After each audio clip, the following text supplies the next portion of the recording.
Okay, before we have the sermon now, we're going to have another song, but the sermon will be a continuation of the healing. This is part 2 by Mr. Richard Duncan from 1980, and this is a not completed sermon. I am sorry to say. I got the tape, and these are tapes were given to me, and when I got to the end of the second part, there's about maybe 7 minutes missing or something like that when he got into the benefits of physical fasting, the physical benefits of fasting. He gets into a little bit, he mentions a little bit about the spiritual, just starts to get into it and then into the tape. So we'll have to stop it there, but I can tell you, I heard the sermon by him, and it was about how you can go on a juice fast or on a pure, just plain fast or water fast and purify your body, purify your blood, gets rid of the toxins and the poisons, and that's what he got into. And I think we know pretty much that, but that subject can be covered again sometime, maybe even in a sermonette on fasting, on just the physical benefits of fasting, or on a sermon on good health again down the line. We'll get into that. But anyway, it'll stop abruptly. You'll say, well, what happened? I wish you could have continued, but it's not there. I don't have it, and I can't go back and pick it up anywhere. I don't know anybody else has this tape. It was just given to me by some friends, and I've had it for quite a long time. So after the song now, we'll have, all stand please, and we'll have the sermon after that. Until the pitter-patter of little feet die down a minute, I guess, a minute or two. About 3 weeks ago, we talked about healing. Healing God's way as opposed to man's way. The way of the idolatrous religion of modern medicine, as Dr. Robert Mendelsohn calls what he feels is very superfluous and unneeded medical practice today. Of course, he is the author of the book, Confessions of a Medical Heretic. In his book, Confessions of the Medical Heretic, Dr. Mendelsohn also spends a little time talking about health, though that's not the primary thrust of the book. And he talks about health as opposed to the philosophy of modern medicine and their philosophy toward health. And of course, there's a common sense approach toward health as well. Now, the world wouldn't need nearly so many doctors, and we wouldn't need to worry about healing nearly so much if we went to work on eliminating from our lives what causes sickness and disease.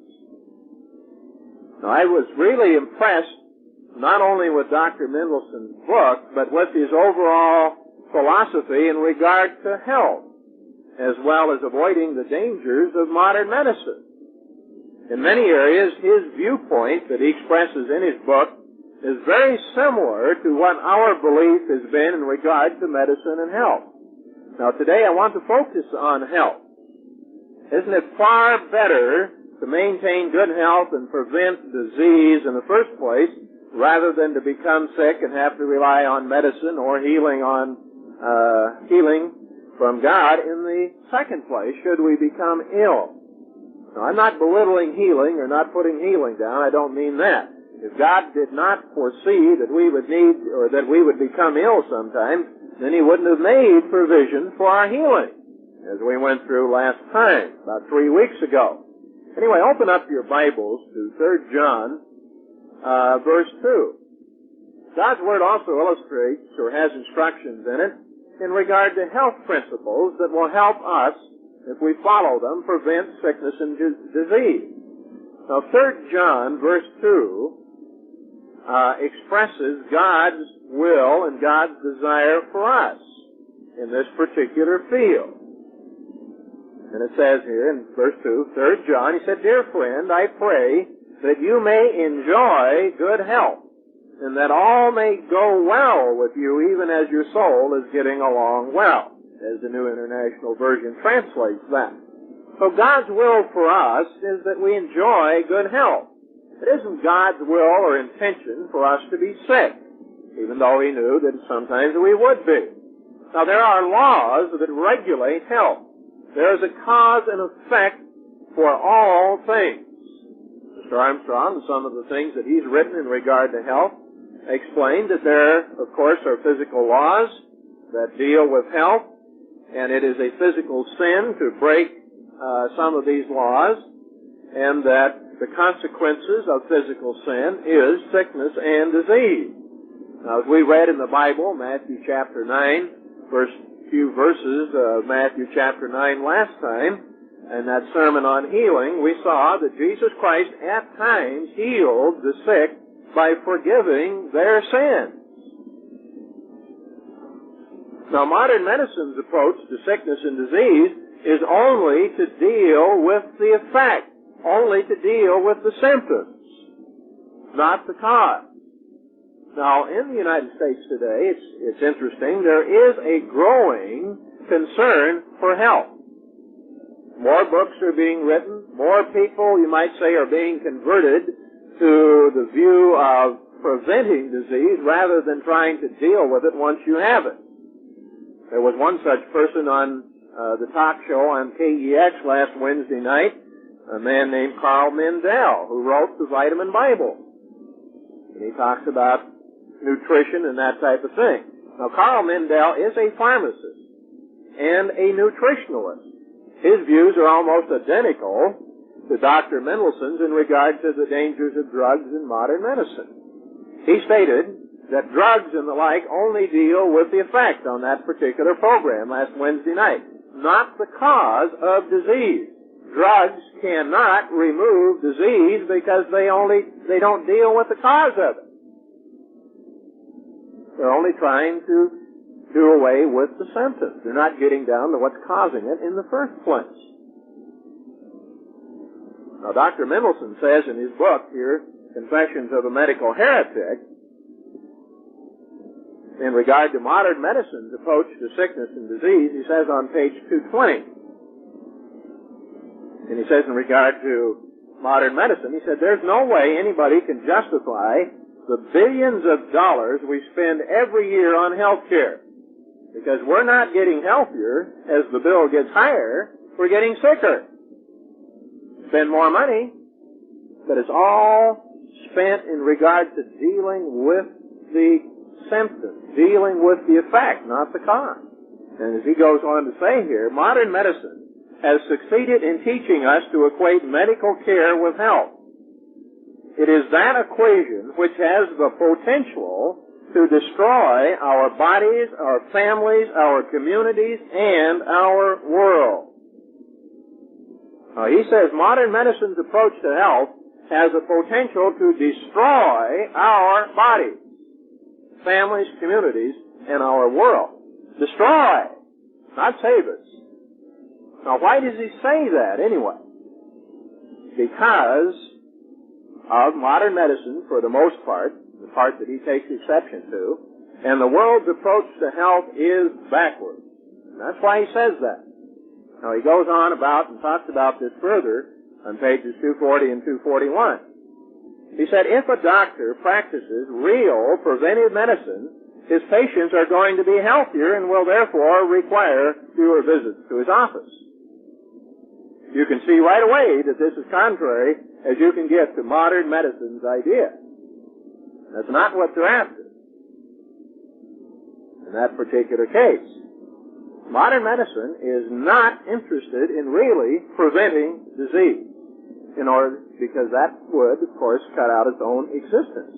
In fact, there is only one medical school in North America that requires its medical students to take a course in nutrition. And that school is in Toronto, Canada. Not even in the United States, where nutrition is a required course. As he mentioned, doctors know nothing about nutrition. They're not taught it, not emphasized, has nothing to do with their practice of medicine for the most part. And then he goes on to describe modern medicine's philosophy in regard to disease.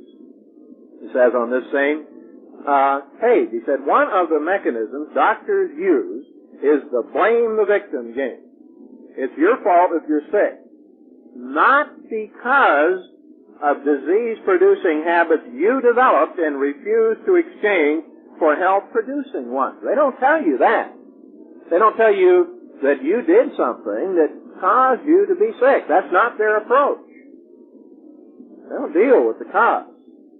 But you're sick because you didn't receive the sacraments of modern medicine soon enough, or at all. Didn't get their holy waters, as he calls them, in that regard. And so he says, if you believe in modern medicine, you believe that you really never can expect health. You never really know what to expect, since disease is a random process. In other words, it just happens to you, something that comes up and stabs you in the back, and you're innocent and didn't do anything. Didn't have anything you've done had nothing to do with whether you're sick or well or that type of thing. That you live in a neurotic state of tension and fear and guilt, anesthetized against your responsibilities and powers. In other words, they don't encourage you at all to look after your health apart from their methods. Modern medicine does not teach that broken health laws cause sickness. They teach you are sick because you didn't take enough of their immunizations, their drugs, their procedures, and they promote fear of disease in order to keep people in their clutches. Dr. Mendelsohn talks about the dangers of immunizations, including things that I had never heard before. Things like arthritis being a result of immunization, multiple sclerosis being a result of immunization, encephalitis, Parkinson's disease.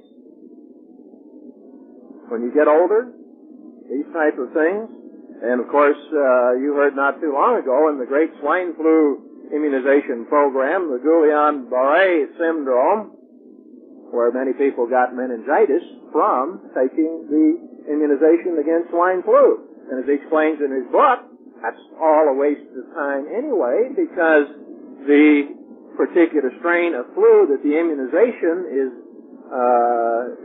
made to try to prevent is the one that was last year. It's not the one that's coming this year. It's a different strain. It has no effect on it. So you're just wasting your time. But in one of his tapes, the one we'll have available here in the library, Dr. Mendelsohn says, if people ate natural foods, they would develop natural immunity. He even talks about the polio vaccine. He said that in the past 12 years, 2/3 of all of the polio cases in this country have been the result of or have been associated with the polio vaccine. 2/3. He says Dr. Salk says Dr. Saban's polio vaccine is no good. He says Dr. Saban says Dr. Salk's polio vaccine is no good. And he says, you know what? They're both right.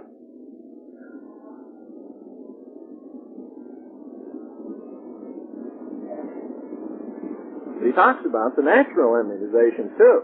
And breastfed babies is where that begins, in which the mother's immunizations, all of her immunizations are passed on to the baby.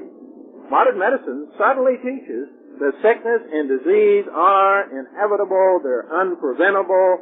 How you live really doesn't have any bearing on whether you get sick or not. In other words, the laws of health and nutrition are done away. You can break the laws and we'll make it right. We'll fix you up with their drugs, with their shots, with their tranquilizers, with an operation or what have you. You break the laws and we'll take care of the consequences for you.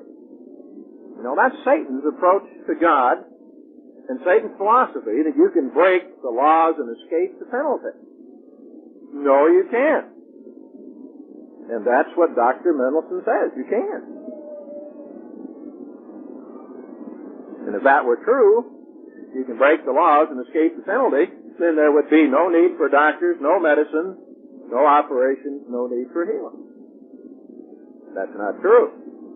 Now, we in the church take health too lightly. We didn't used to do that. You know, I can remember when it used to be virtually a sin to have white sugar or white flour in your home, as far as the church was concerned. Virtually a sin. We used to be much more health conscious in the church than we are now. But we've apparently been affected by the end is near syndrome. It's had its effect. Christ is going to return soon, so I don't have to take care of myself. or I'll last, a few more years till he comes back, get a new body. Don't have to be that careful about this one, that type of thing. Now, 1 Corinthians 6, verses 19 and 20 talk about that in principle. Does God condone being careless with our health?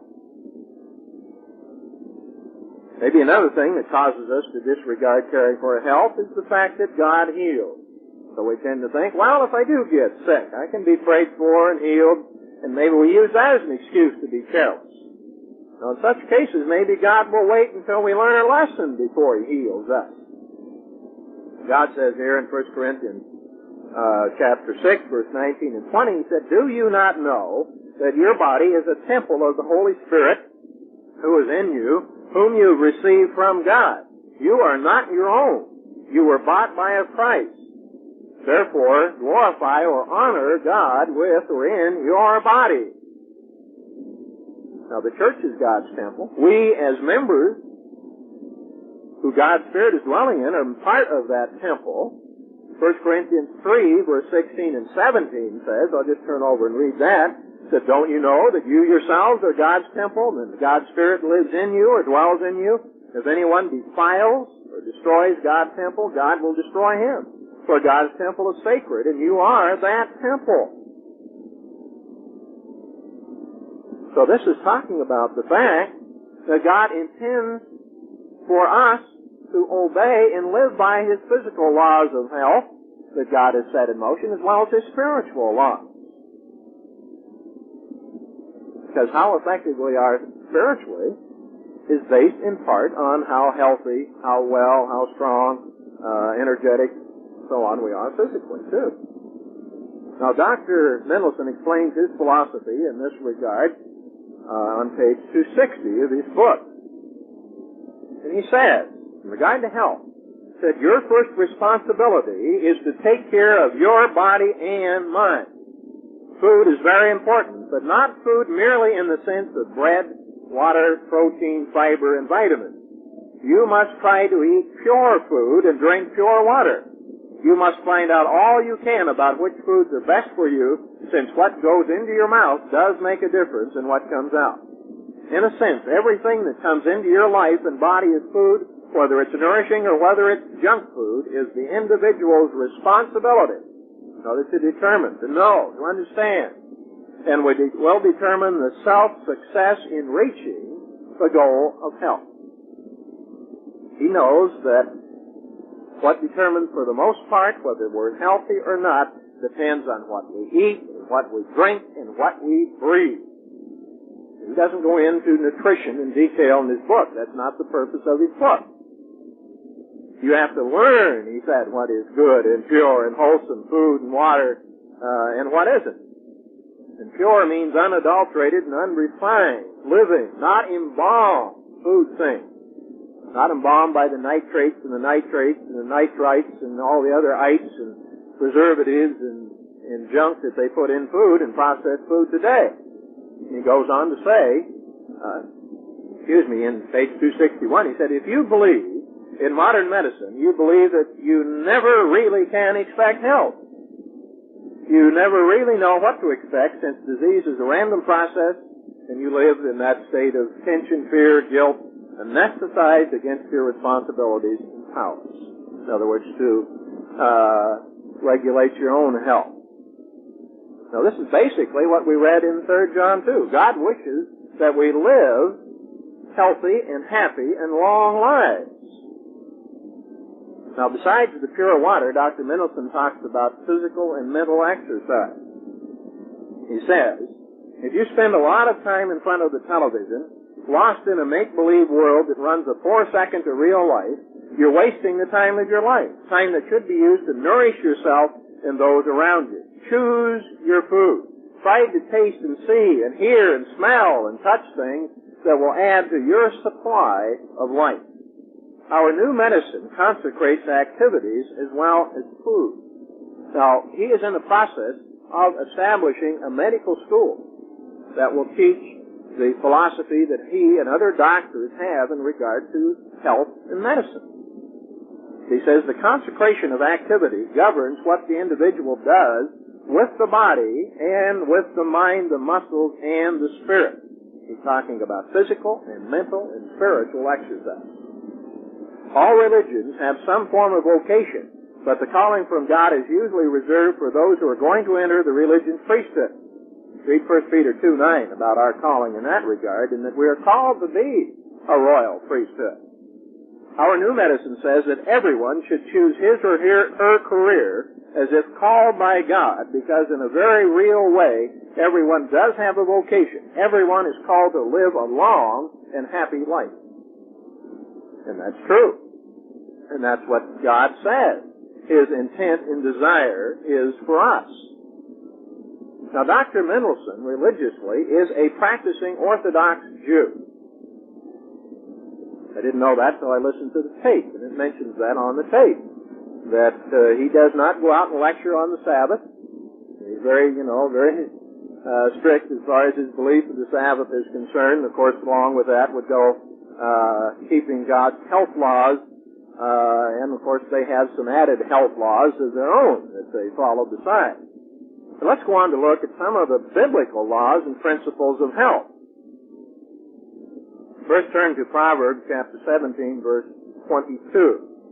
First law of good health is to maintain a tranquil and peaceful mind.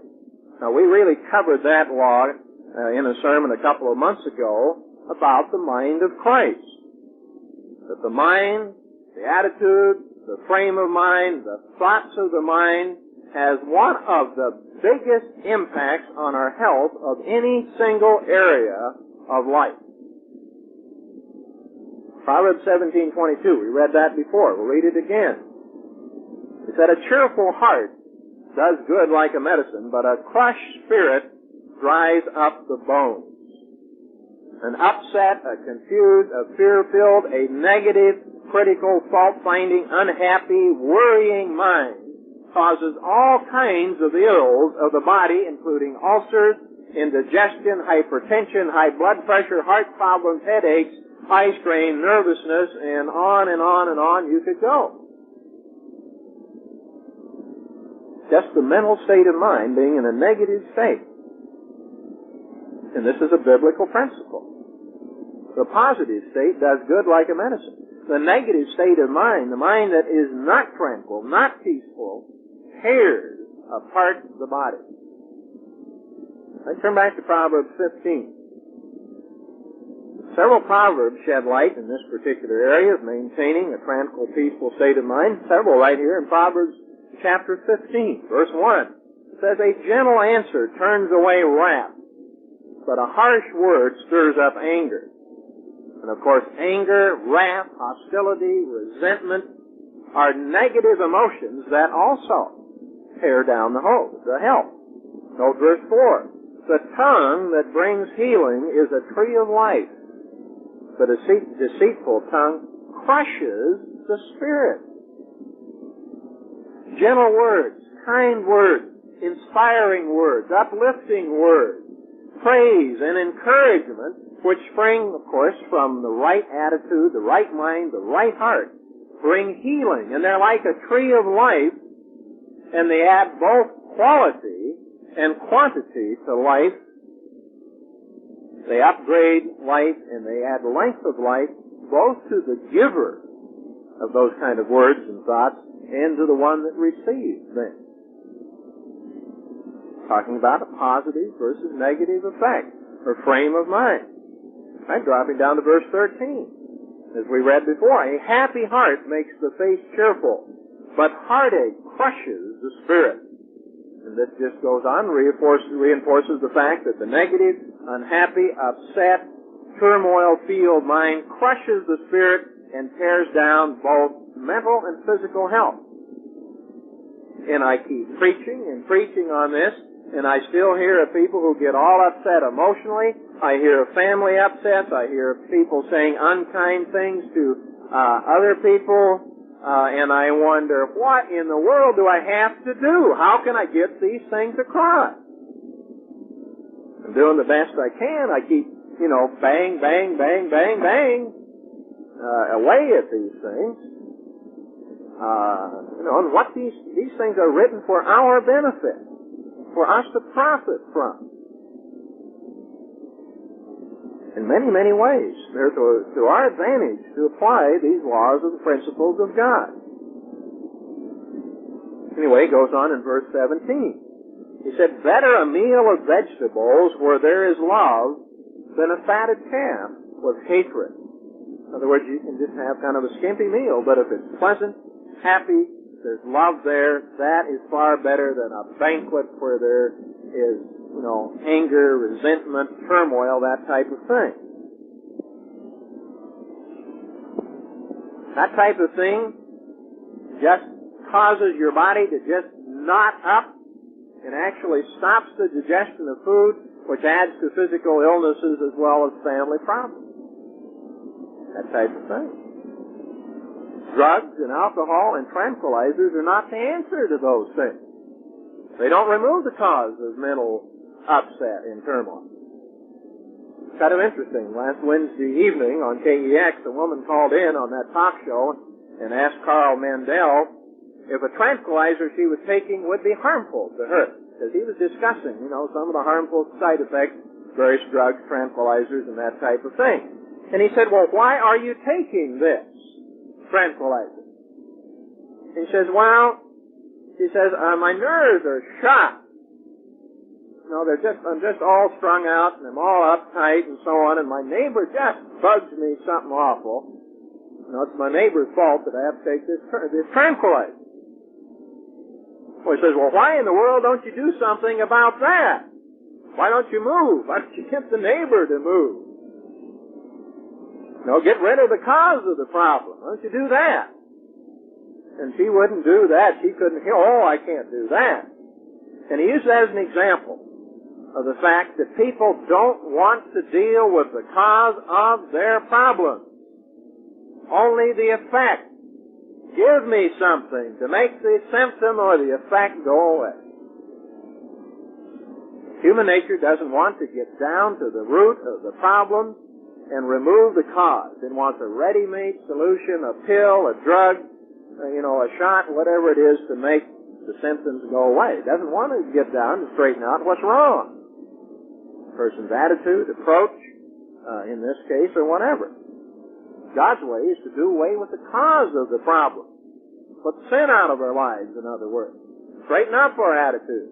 Change how we react to things. Get on a positive frame of mind rather than the negative. He goes on, verse 30 in this particular chapter.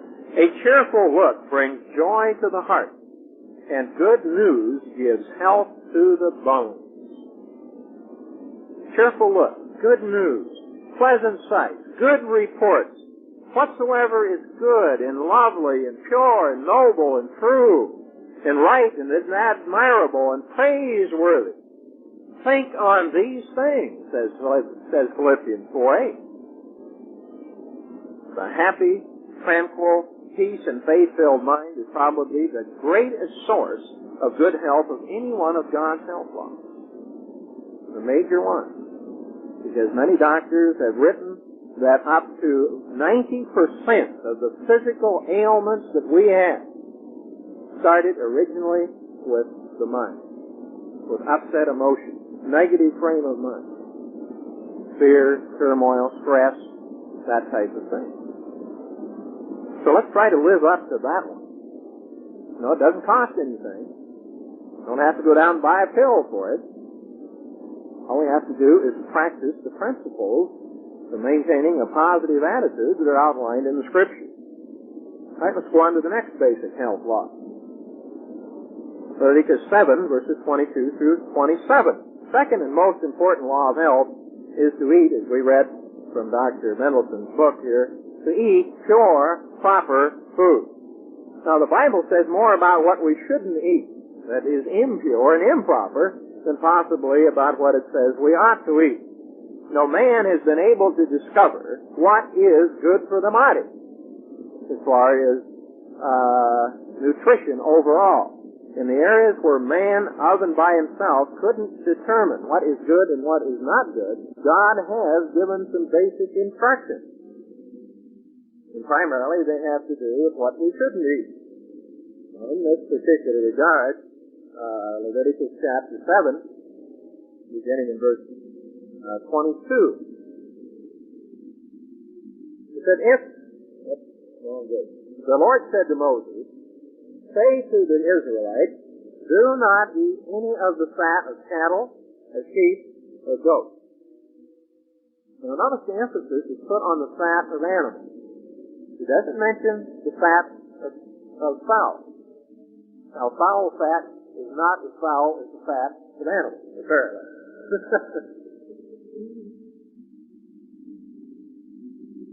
There is a difference between chicken fat and beef fat. Though I don't advocate, going out and eating chicken fat or turkey fat or whatever it might be in that particular area. But the emphasis really is put on animal fat in this particular context. Verse 24, the fat of an animal found dead or torn by wild animals may be used for any other purpose, but you must not eat it. Now, of course, fat is used for soap, fat is used for lubricants, for axle grease and that type of thing. Had other purposes other than eating it. It goes on, anyone who eats the fat of an animal from which an offering by fire may be made, of course now, only clean animals were the ones that were offered. Anyone who eats the fat of an animal from which an offering by fire may be made to the Lord must be cut off from his people. So here, he's talking about not eating fat. Now, Dr. Paul Dudley White, who was a very famous heart disease specialist, he's the doctor who treated the ex-president or past President Eisenhower, once quoted these verses. He quoted what we've just read. And he said, it is conceivable that a few years from now, we medical men may repeat to the citizens of the United States the advice Moses was asked by God to present to the children of Israel over 3,000 years ago. Why did he say that? Why does God say don't eat fat? Now, medical science has proved that there is a correlation between heart disease, the number one killer in the United States, in diet, especially diets high in animal fat, because of the cholesterol. Animal fats are high in cholesterol, which plug the arteries, which lead to heart attacks, various kinds of heart disease.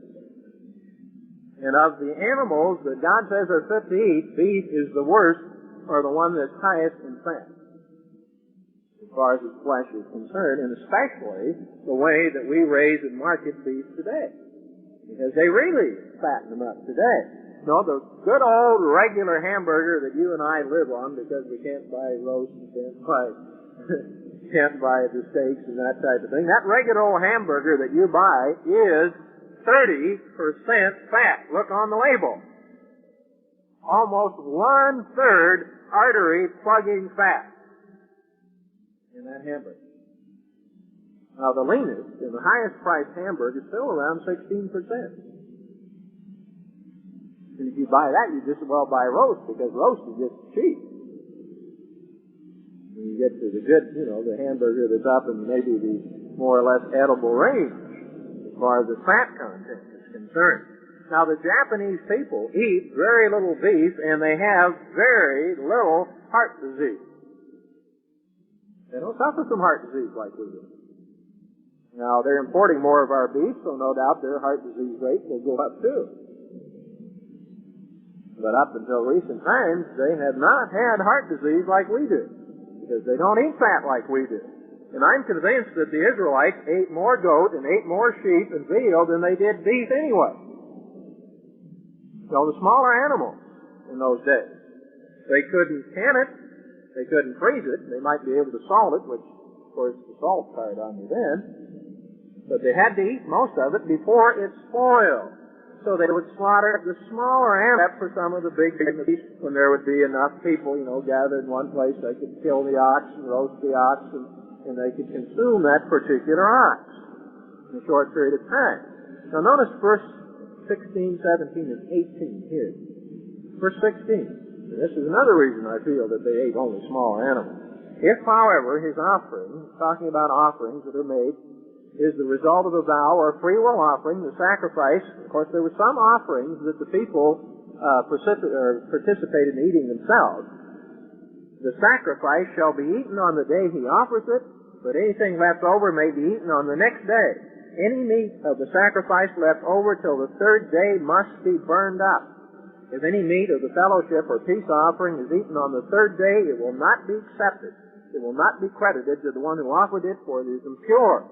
The person who eats any of it will be held responsible. Those particular offerings that the priest and the offerers also ate part of had to be eaten within 2 days of it being killed or slaughtered. So they weren't going to wait, slaughter the big animals and throw away most of them. Besides that, they used the ox plow with, drag the cart around with, that type of thing. Now, the Bible doesn't say this applied to animals that were slaughtered and eaten, that were not offered in sacrifices, as far as I know. But the Israelites ate what they slaughtered shortly after killing it. So they probably didn't eat much beef to start with. They had a lot of goats. And goat meat is very lean to begin with. Sheep is a little bit fatter, but range-run ones aren't nearly as fat as beef. And besides, when the Israelites ate any meat, God said, you don't eat that fat. They cut off all of the extra fat and threw it away, or they burned it as part of the offering. That was God's food. That pictured the good. That pictured the blessing, the fat of the land, so to speak.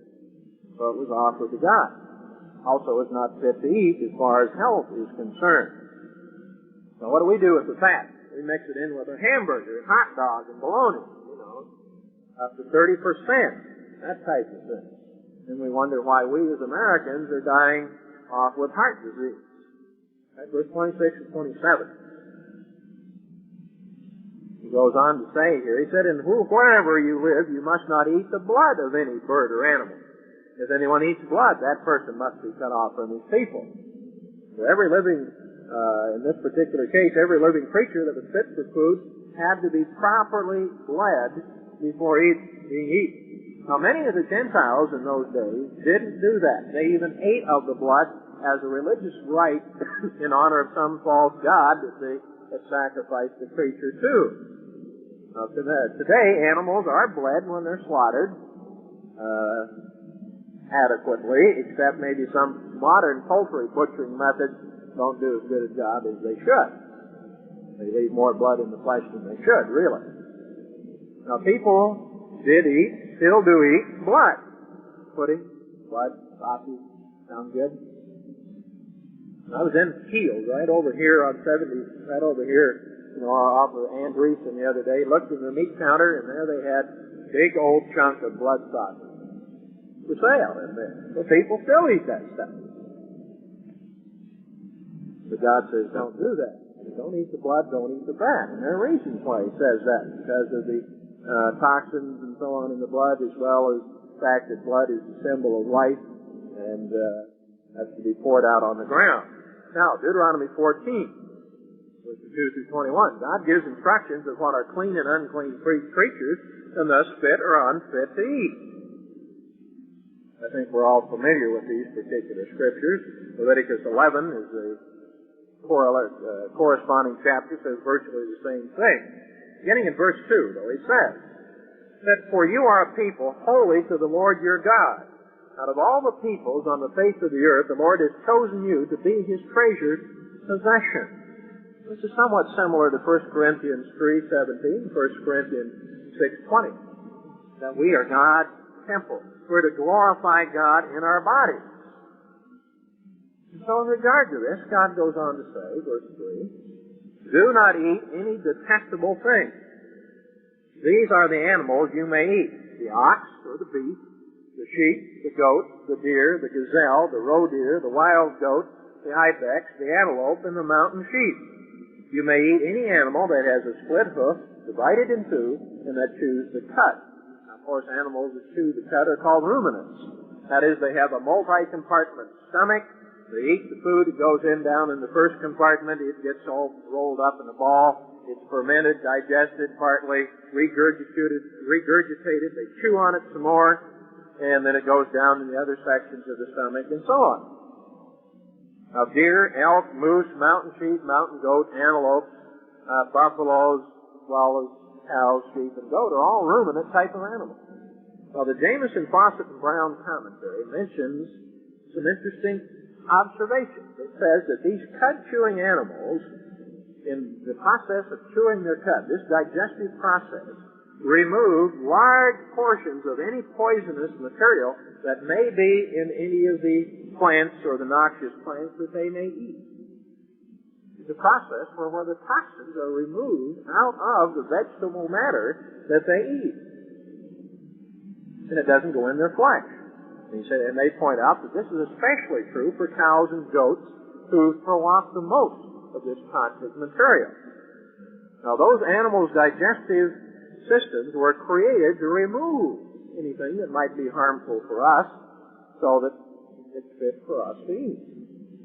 But it goes on here in verse 7 and 8, the same thing. It said, however, of those that chew the cud or that have a split hoof, completely divided, you may not eat the camel, the rabbit, or the coonie. That was a rock badger or a rodent-like animal that lived in the Mideast, about the size of a rabbit. Although they chew the cud, they do not have a split hoof. They are ceremonially unclean for you. The pig is also unclean. Although it has a split hoof, it does not chew the cud. You are not to eat their meat or touch their carcasses. So God says, not only don't eat them, He says, don't even touch them.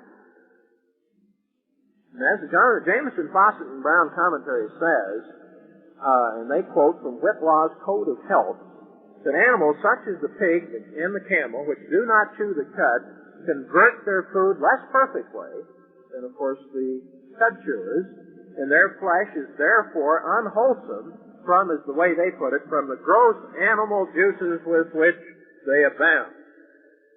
And they mention that some of these animals, like the pig, have this sewer system in their flesh, that there's a system of vessels that empty behind the dew claw in their lower legs, in which the toxins and so on drain out of their flesh.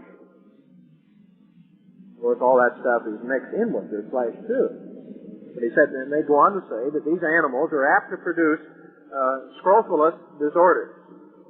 That are disorders like ulcers and boils and various kinds of inflammation. And they said in relation to the pig or swine, eating its flesh, especially in hot climates, is likely to produce, besides boils and eruptions, also leprosy. That's more true in hot than cold climates. Now, a year or so ago, the Columbian here ran an article that said doctors in the southern area of the United States, Texas and Louisiana especially, felt that people were contracting leprosy because they were eating armadillos down there. You know what the little armadillo is. And they have more leprosy in the south, in the southern part of the United States, than they do here. And those people eat more pigs and garbage animals like possums and raccoons and squirrels and armadillos and so on. And they also point out the fact that pigs carry many parasites, including trichinosis, which infect human beings. Some parasites in pigs can withstand temperatures of up to 600 degrees Fahrenheit before they're killed. So cooking often doesn't kill them at all. You get those little goodies in you when you eat that stuff. Unclean animals are just living garbage disposals in compost makers. What God created them for. They aren't fit to eat. God didn't make them to be fit to eat. So He says, don't eat them. If you do, then you're opening yourself up to disease. Well, there was here recently down in California, a couple of young people out, on a survival hike. They shot a young bear, ate the bear, came down with trichinosis. The bears also carry that, and a number of other animals, too, that are not edible. Verse 9. Of all the creatures living in the water, you may eat any that has fins and scales. But anything that does not have fins and scales, you may not eat, for you it is unclean. So only those creatures in the water that have both fins and scales are fit to eat. In other words, the fish, in other words. Whales, sharks, porpoises, sturgeon, eels, crabs, clams, lobsters, oysters, crawfish, frogs, shrimp, mussels, and so on, do not have one or the other, or in most cases both. They lack both fins and scales. Now, many of these, as the Jameson, Fawcett, Brown commentary mentioned, pass on gastrointestinal infection, plus hepatitis, plus typhoid fever, and other problems. Periodically, and this was true here in our area last summer, warnings are published, posted, don't eat the shellfish because of the red tide. Red tide is caused by a little plankton that is poisonous to humans, but not to shellfish. When we went fishing up at Whidbey Island last summer, sign going down the trail on the beach, don't eat the shellfish. When we went to Victoria, went out along the coast, along one of the beaches there, big sign there, don't eat the shellfish because of the red tide. Oysters, for example, concentrate in their flesh pollutants at a level 70,000 times higher than the pollutant level in the surrounding water that they live in. That's what they're for, is to filter the pollutants and the poisonous material out of the water in clams and mussels and that. Of course, crabs eat on all the dead bodies that fall, end up on the bottom of the ocean floor, including humans and that type of thing. That's a known fact. These things, especially the shellfish, are scavengers and are underwater garbage too. And that's why you can pick up the hepatitis and the typhoid fever and those type of infections from them. Because they're there to filter that stuff out of the water. Now, tuna fish are clean. Sometimes there's questions about that. Some tuna fish are not completely covered with scales. They have scales behind their gill plate. It doesn't say they have to be covered. It says scales and fins. There's another type of fish that really is the mackerel family that are sold as tuna fish that look like they have skin. But if you look at them, they have very microscopic scales. They do have scales, but they're very tiny. You just have to look close and that type of thing. But of the clean fish like cod and mackerel and snapper, that type of thing, the white-fleshed ones, these fish are low in fat, high in trace minerals and iodine, are extremely good protein sources, and are easier to digest than animal flesh is. Very good sources of food. Right, verse 11 and 12. That you may eat any clean bird.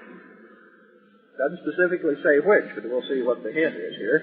But those you may not eat, the eagle, the vulture, the black vulture, the red kite, the black kite, any kind of falcon, any kind of raven, horned owl, screech owl, the gull, any kind of hawk, the little owl, great owl, white owl, desert owl, osprey, cormorant, stork, any kind of heron.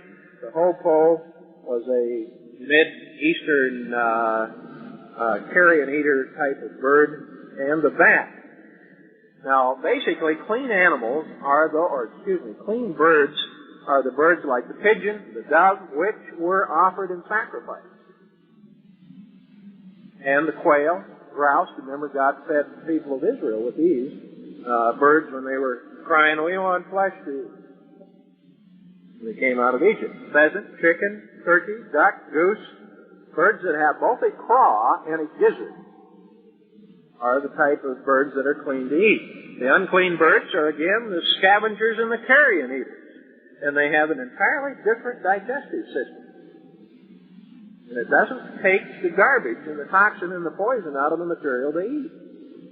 Or the clean birds have a digestive system that do. And then the goodies, verse 19 and 20. All flying insects that swarm are unclean to you. Do not eat them, but any winged creature that is clean you may eat.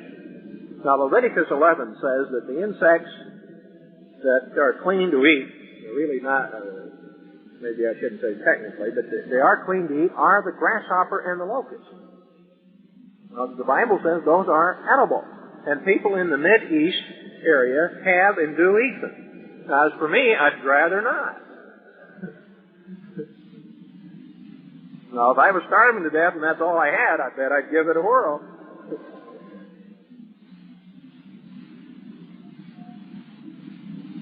Now, they really, locusts, they take their head, turn it half, a quarter of a turn, pull its head, and it really clings to the locust. That's how they clean it. Then they fry them in oil. But I hope I can pass on that. I think I'll live just as long. In verse 21, he concludes here by saying, "Do not eat anything you find already dead. You may give it to an alien living in any of your towns, and he may eat it, or you may sell it to a foreigner, but you are a holy people to the Lord your God. Do not cook a young goat in its mother's milk." Now, in most nations today, this is a law. Sick or dead animals that died of themselves, cannot be sold for food. You know, that even society recognizes the reasons for that. Because they're diseased, they're full of poison, they're both toxins and so on as a result of death, and they haven't been bled. Now, the prohibition against cooking a kid in its mother's milk is a religious prohibition. The pagans of that time, at the end of the harvest, would boil a kid in its mother's milk, and they would sprinkle that broth as a magical potion on their gardens and fields as a means of entreating their pagan gods to give them a good crop next year. See, that's idolatry. And that's why God says don't do that type of thing. So far, though, we've seen that God says don't eat fat, don't eat blood, don't eat those creatures designated as unclean. The reason he says that is because of their nature and purpose.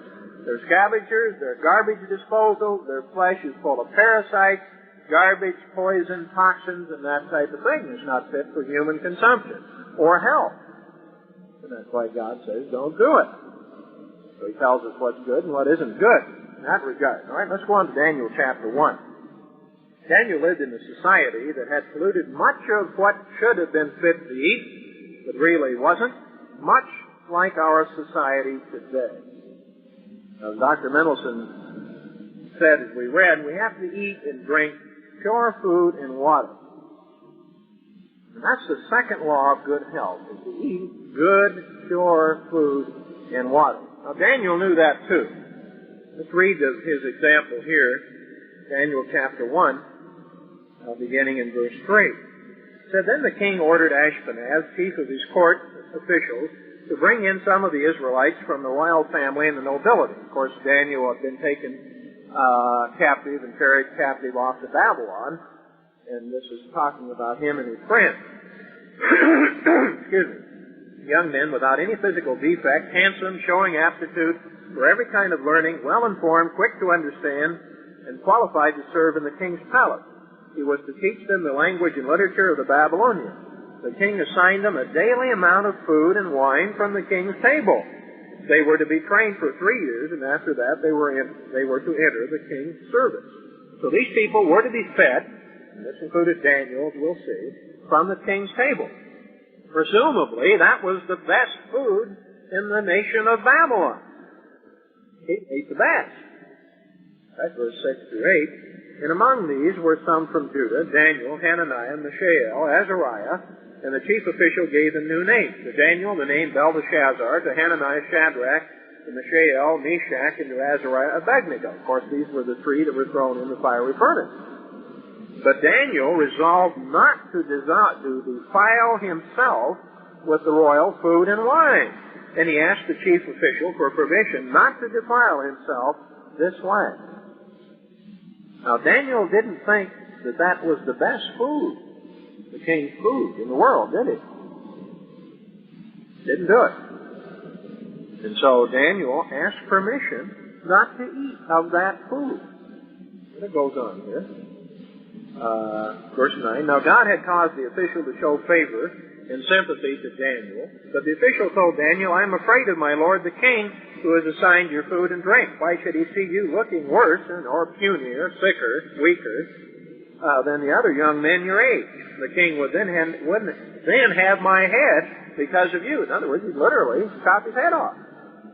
And Daniel then said to the guard whom the chief official had appointed over Daniel, Hananiah, Mishael, and Azariah, "Please test your servants for 10 days. Give us nothing but those are also that says in the King James, to eat and water to drink. Then compare our appearance with that of the young men who eat the royal food and treat your servants in accordance with what you see." So he agreed to this and tested them the 10 days. Now the Hebrew word for pulse or vegetables in verse 12 is any vegetable thing grown from seed. That would include the grains, the legumes like beans and lentils, vegetables, both root and leafy, melons, all kinds of things. But they were grown from seed. In verse 15 and 16 goes on to say, and at the end of 10 days they looked healthier and better nourished than any of the young men who ate the royal food. So the guard took away their choice food and the wine that they were to drink and gave them vegetables instead. So Daniel followed that particular diet. And after 10 days of eating these vegetables, including what we would probably call some fruits too, and the natural grains, he was healthier than those eating the king's special, refined, sweetened, spiced up goodies. Some commentaries think that eating these things raw is implied here too, though it doesn't say that specifically. Now, do you know that it was the world's so-called royalty who first started refining grains in the white flour? You know why they did that? They were the ones that did it. Because the royalty didn't want to have to eat that same old, coarse, brown bread that the peasants ate. So they started making the white flour nice and pretty. Now, white sugar, as we know it, was developed by Napoleon for the purpose of war, as a concentrated food to feed his troops. He's the one that really started the refining of the sugar beet and making the white sugar as we know it today. Now, when grain, sugar beet, sugar cane is refined to make it white, all the vitamins, all the minerals, all of the bulk or bran is stripped from it. 90% of rats fed on today's enriched white bread will die of malnutrition within 90 days. Because there isn't enough nutrition there to keep them alive in that stuff. And that includes all the frosty flakes, type breakfast foods. You know, I think there was a gal here a couple of years ago in Vancouver did a test. You know, as part of her biology class, she fed these mice on the great breakfast foods, and pretty quick their little toesies were sticking up in the air. They didn't last very long. As I mentioned, these refined foods have the bulk stripped away from them.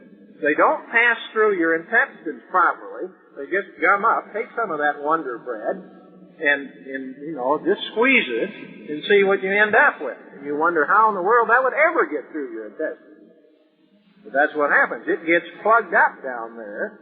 Then it putrefies. The toxins that result from that then cause bowel cancer, which is one of the leading causes of cancer in this country, because of lack of bulk.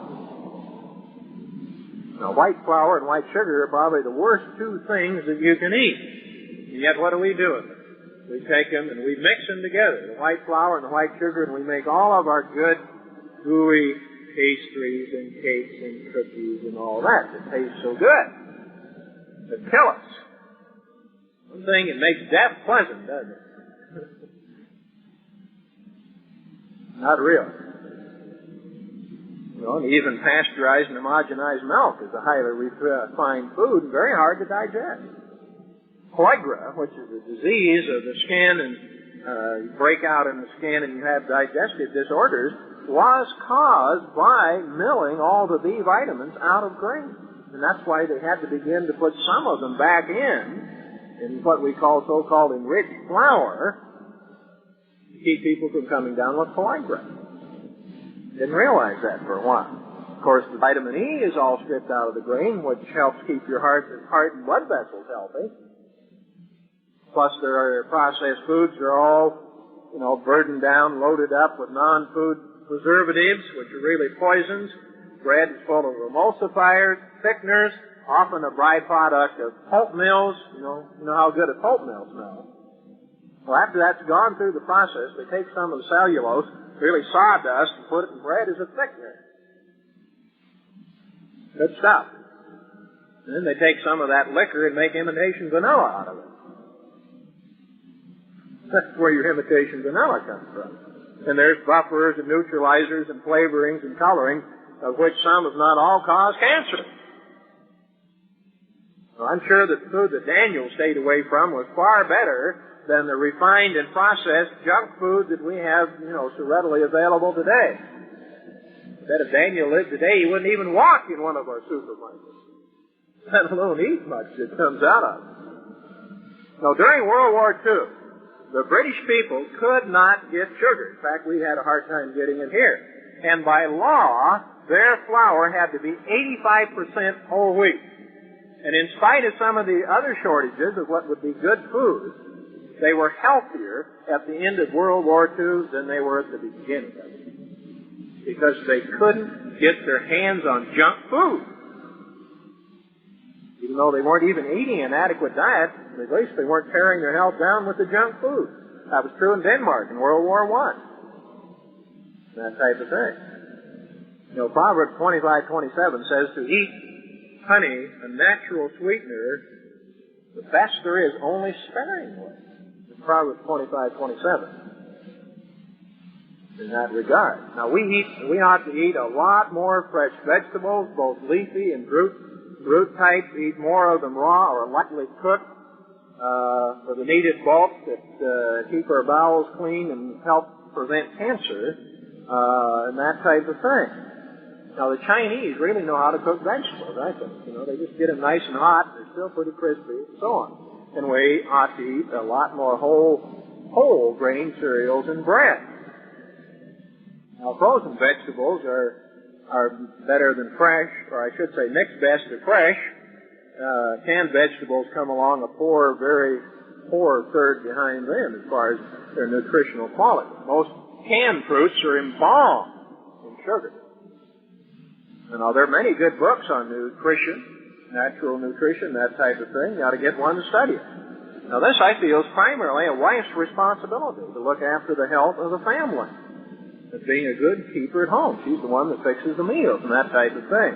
We ought to cut out a lot more of the heavy fat meats like hamburger, eat more lean fish, chicken, turkey, that type of thing. Goat meat is very good, very lean. Unpasteurized cheeses, yogurts, that type of thing are good food too. You can get books that will give you very basic information on that. Additional programs and literature available at hwalibrary.com.